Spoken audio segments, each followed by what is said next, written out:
Hi everyone. So, the suicide risk assessment that I chose to assess is a suicide intervention manual that is used by Blue Valley School District.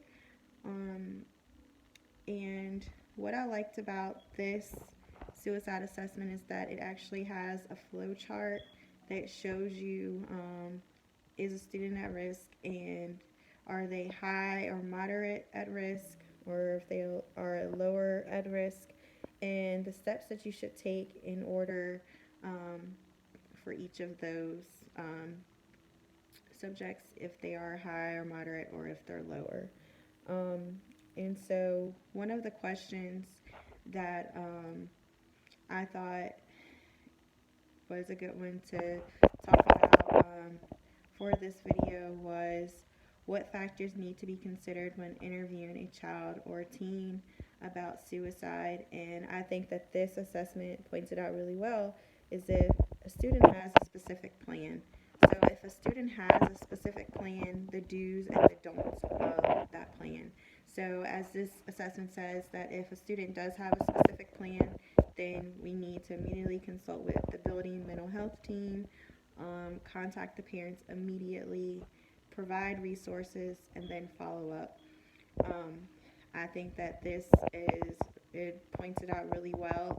And also, what I liked about it told us what we if the student didn't have a specific plan, then to leave the student alone, allow the student to go back to the bathroom or locker room, which I felt that was a little bit weird. Um, but also allow the student to leave the school by self on bus or driving, which I don't understand that part either. So I do think that that part of it, if a student doesn't have a specific plan, I would think that they would need to look at that a little bit more just because it's very vague and it could be really confusing for an elementary student because they can't just leave the school by themselves or on the bus. So that seems to me that that could possibly be for more of like a high schooler. Another question, does the local school system have a suicide prevention screening program in place? So I'm actually in my practicum now, and they do have a programming and screening in place.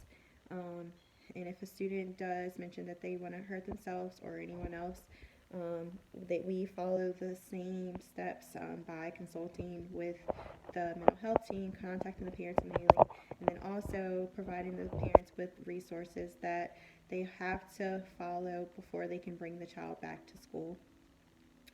Um,